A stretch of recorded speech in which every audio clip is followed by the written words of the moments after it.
ఆడిటోరియంలో యామిని వరహగిరి కూచిపూడి అరంగేటం ఘనంగా జరిగింది.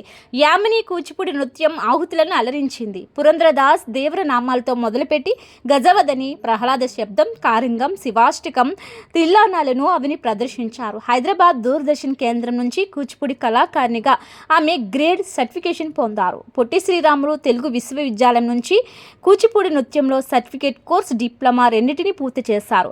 అరంగేటం సందర్భంగా యామినిని పలువురు నాట్య గురువులు, నగర ప్రముఖులు ఘనంగా సత్కరించి అభినందించారు. కార్యక్రమానికి ముఖ్య అతిథిగా విచ్చేసిన చార్టెడ్ అకౌంటెంట్ చంద్రశేఖర్, కళాభారతి కార్యదర్శి doctor GRK Prasad, Potti Sriramulu Telugu university vice principal professor Chinta Ravi Balakrishna, వడ అకాడమీ కార్యదర్శి కె వెంకట రమణారావు కలిసి జ్యోతి చేసి ప్రారంభించారు. ఈ సందర్భంగా యామినికి నాట్య సౌదామిని అవార్డును అందజేసి సత్కరించారు. తర్వాత కూచిపూడి కళాక్షేత్ర ప్రిన్సిపాల్ గురుహరి రామ్మూర్తి, గురువు సిద్ధేంద్ర యోగి, కళానిలయం ఫౌండర్ డైరెక్టర్ గురు ఎన్ఎన్వి సత్యభాను గురి పూజోత్సవం నిర్వహించారు. ఈ కార్యక్రమానికి గాత్రం డిఎస్పి శాస్త్రి, మృదంగంపై కె రాజగోపాల ఆచార్య, వయోలిస్ ఎంఎస్ నీలాద్రి, విఈపై శశిధర్, పూటుపై విబిఎస్ మురళి వాయిద్య సహకారం అందించారు.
Thank you.